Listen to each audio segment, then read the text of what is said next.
Asher and Pipeman on W4CY Radio.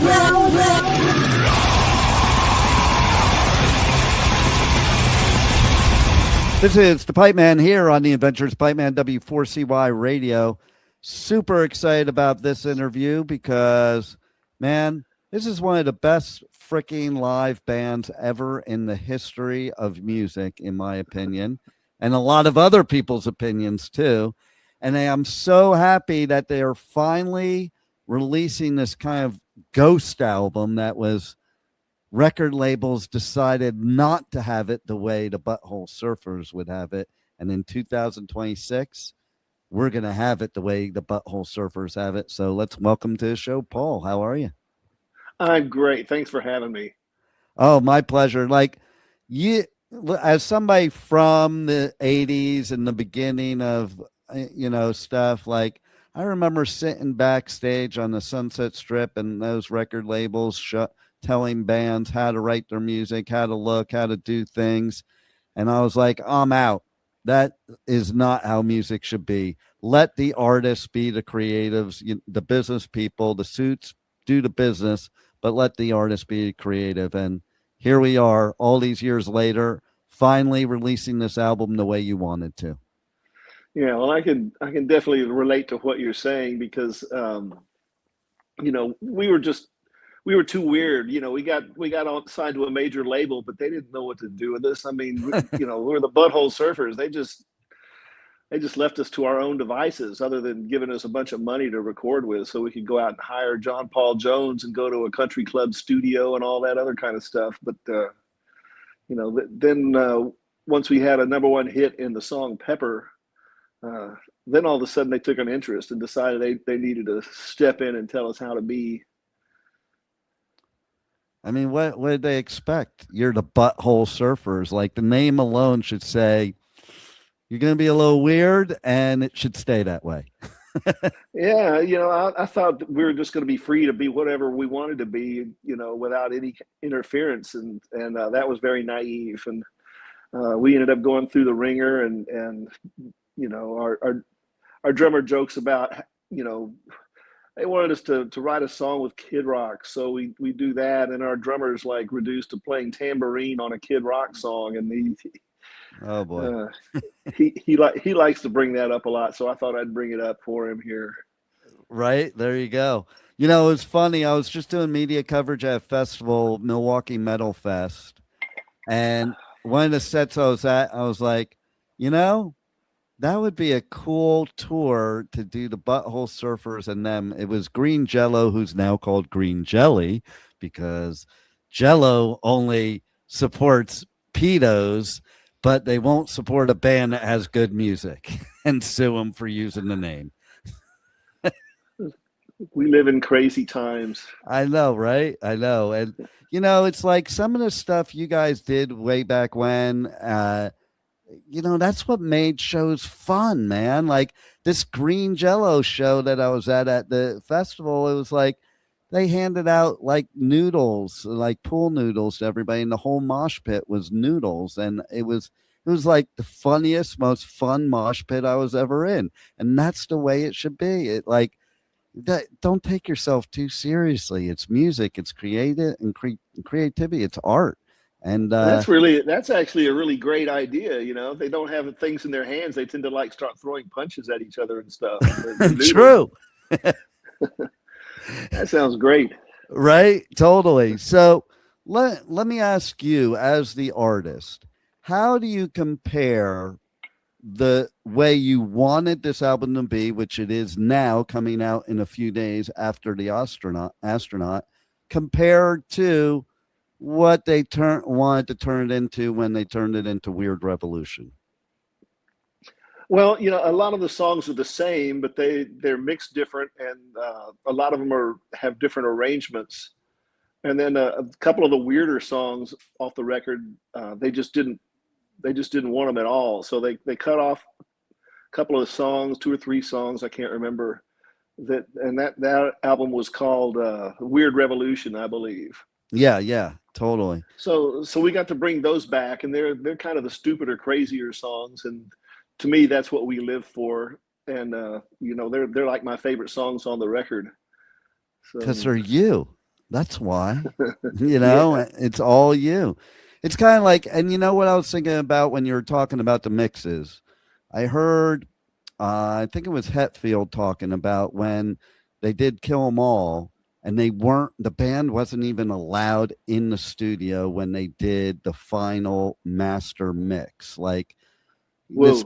this band had been playing these same songs for years. They knew exactly the way they wanted it, and they don't even have a say. So how Kill 'Em All came out, yeah, it was a good album, but not what Metallica wanted that album to be. I can't believe that they put up with that. Right? And I mean, I do a lot of mixing work for bands, and I don't let anybody in the studio when I'm mixing. But what I do is send them a mix and say, "What do you think?" And they'll say, "Well, I want more of this and less of that," and that's fine. That's what I do, because the artist deserves to have what they want to have. There's just there should be no compromising ever. No, I mean, otherwise, how you play the songs and have the same kind of feeling towards them? It's like sometimes, I guess, as an artist, you probably feel like it's not even your song anymore when they start doing that, right? Absolutely, and it happens. Yeah, yeah. And So, I suppose for some people that it doesn't really matter that much, but when you're as fucked up and crazy as we are, we kind of need fucked up and crazy. We can't have some guy in a suit, trying to tamp down on that. That's just ridiculous. That's not how we got along in the first place. exactly. And I think that's why you also have the following that you do and had the following that you did, because you were unique. It's easy to be like everybody else, and it's even easier though to be yourself. Yeah, well, we did piss off a few people along the way.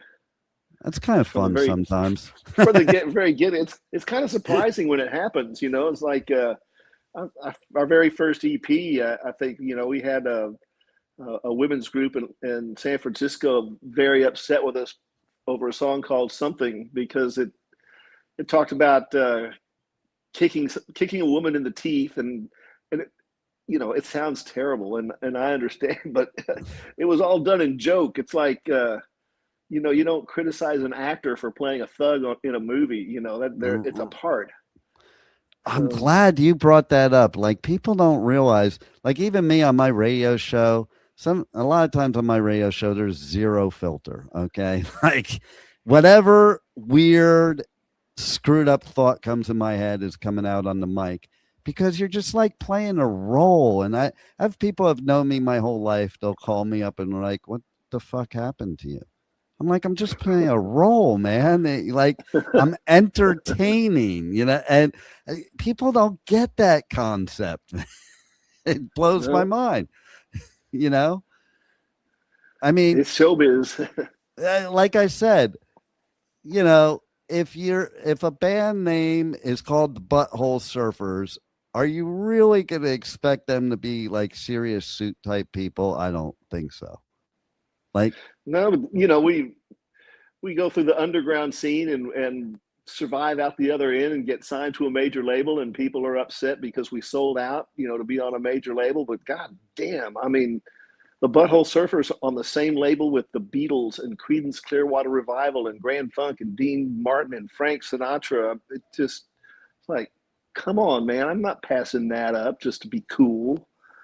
See, I love that you're saying that, because it is kind of a thing. Like, when you're a teenager, at least me, I was kind of thinking that whole sellout thing, poser sellout thing, not towards you, actually towards, like I said, Metallica. I felt that way about the Black Album. But then as I became an adult, I was like, well, that was a pretty stupid way of me thinking. Like, first of all, as an artist, don't you want to grow? Why do you don't want to stay a garage band forever? And, why would you pass that up? Like, to be on the same label as the Beatles? Like, I don't think it gets much better than that. No, and be able to smoke a joint on the roof of the Capitol building and work with John Paul fucking Jones. Right? That stuff was just awesome, and it made no sense. I mean, the Butthole Surfers of all bands, it reads like a joke. 100%. But I think it's also, like a band like you also paved the way for other bands, especially underground and punk bands, that maybe even they felt, okay, the Butthole Surfers are doing it. Maybe it's okay for us to actually get better at what we do. Ooh, well, I feel like we got worse at what we did. It's a testament to the value of trying. It's like, why bother? Our first record came out, and I thought it sounded so like cheap. And I mean, we recorded it and mixed it in like 3 days, and it wasn't what I wanted to sound like. And then the first album full-length album comes out, and it was getting a little better for me, but it was still not what I had in mind. And album after album, and the kids like the early stuff, the stuff that didn't sound the way I was wanting to sound, but that's how he sounded. And that's, recording is like taking a picture of a band, and then it takes years and decades to finally hone it in and get the sound and everything the way you like it. And I don't know how those early fans feel about our later stuff. Some of them like it, some of them don't. At least I got to achieve what I wanted to achieve. Well, that's what's important. And the way I think about it is, listen, as an artist, first of all, you're going to want to grow, especially a lot of times you start a punk band because you don't even know how to play your instrument yet. So you start to learn more and get better. And then it's kind of like I was just sitting with COC recently. And, listen, I remember them pre-Pepper when they were hardcore punk. And I have that nostalgia of that, but I can also see the other side of an artist not wanting to stay there and like explore. Like, that's one of the cool things about your band is you explore different genres all within one song usually, and like, that's, to me, that's what an artist is experimenting, exploring, and seeing how far you could take your creativity. Yeah. And you combine that with the fact that you're playing live, which means you're on the road and you're playing these songs night after night after night after night, and you kind of get tired of the songs and the way they sound, and that kind of helps prod you along to do something a little different so that you don't have to play something you're getting sick of. Exactly. I know one band recently at a festival, they were like, okay, we're going to play this song now because we have to, and you're all going to love it because you want it, but here you go. And it is, and if you read the room, it's like, okay, well, they really lost their juice for playing that song, but now they have to play that song. And I think it's cool when bands actually play new stuff because I want to hear what they've grown into, what they've evolved into. And sometimes it's better. Sometimes it's different. Sometimes it's just something out of total norm for them just because they felt like doing it. That's what kind of reminds me. We did a tour a long time ago with Stone Temple Pilots, and I did a lot of hanging out with Dean DeLeo. He's a hoot, man. The guy's funny as shit. But we used to smoke a lot of pot together, and we were on their bus before a show somewhere. Big show, a lot of people, and the manager comes into the bus all upset because they didn't have their hit song on their playlist, their set list that they were going to do, and the manager's like, you got to play that song. And we were stoned out of our minds, and we were laughing at him asking for it. And so he was saying no, and the manager kept saying yes, and we were just laughing our asses off because it wasn't so much that he was refusing to do it. It was just so funny to say no, and that went on for like a half an hour, and they never did play that song. I love it. That's the punk attitude right there. I would have probably played it just because, I feel sorry for the kids that pay money to come see us. They got to get something out of it. Exactly. Yeah. Well, it's kind of thing, So how do you feel about, like, how excited are you about After the Astronaut coming out? Because it's like, I mean, we're a lot of years later. Like, it took a long and winding road to get here. Well, it's really fun. I mean, when Weird Revolution came out, we were on Hollywood Records, and we got like one single, and it was the song co-written with Kid Rock, and we had an expensive video a really expensive video, and it was fun making that video, but it was a song that we didn't like, and there wasn't a whole lot of publicity other than that surrounding the release of that album. And with this one, we're on Sunset Blvd Records, and they've been promoting it pretty good, and we're making lots of videos for the album, and so that's really fun. I feel like we got labels that's got nothing better to do than help us succeed. So see, I love that. I love when you have record labels nowadays that like let the artist actually enjoy the process and do it the way they want, and help them along the way instead of telling it's them. a lot of work on their end to do it that way. That's setting up interviews and setting up videos and all that stuff. I mean, that takes work, and so it's fun to work with people that are willing to do it.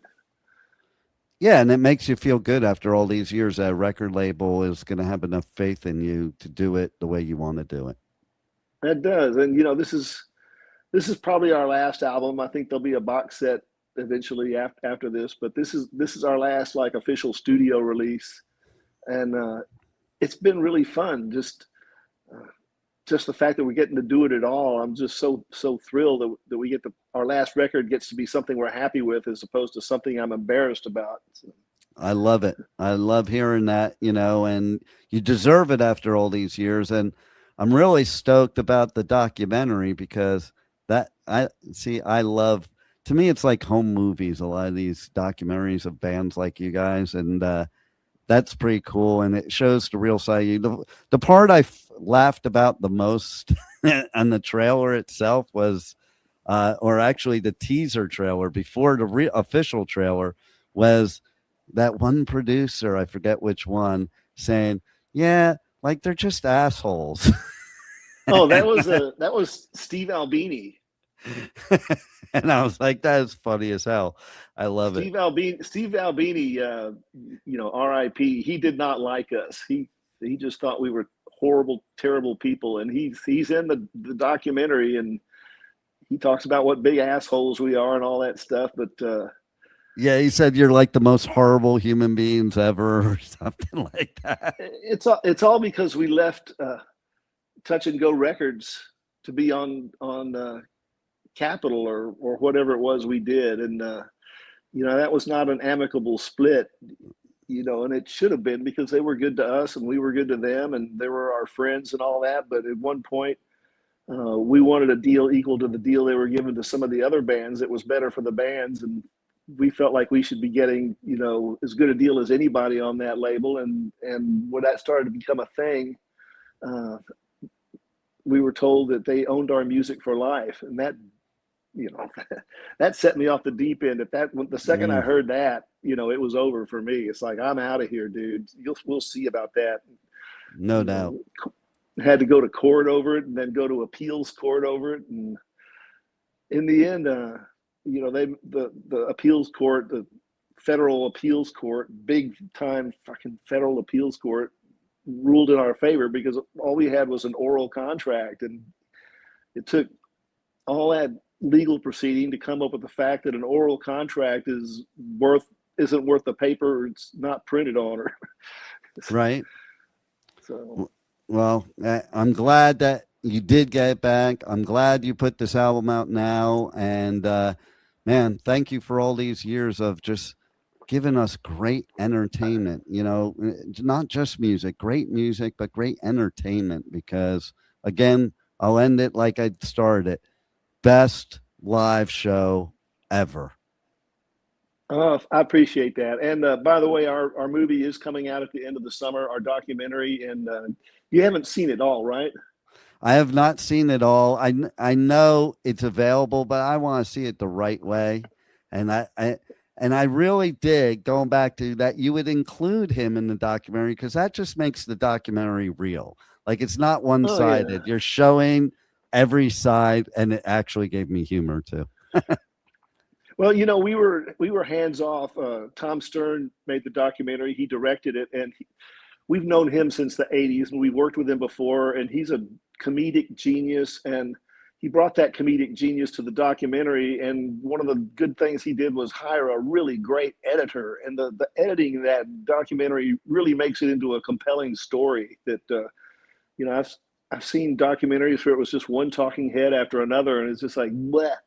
Right. But ours is put together really well, you know, and I learned stuff about my bandmates that I didn't know. You know, he interviewed us and kept badgering us until he got us to open up about things. And I learned stuff about Gibby that I didn't know, and I'm proud of him for opening up about some of the things he went through in childhood. And yeah, I highly recommend to anybody out there to go see the documentary when it comes out. It's going to be first released on the Alamo Draft House chain. So if you're near an Alamo Draft House, try to make it out there. And if not, it'll be, you know, streamed and all that other stuff, Blu-ray crap.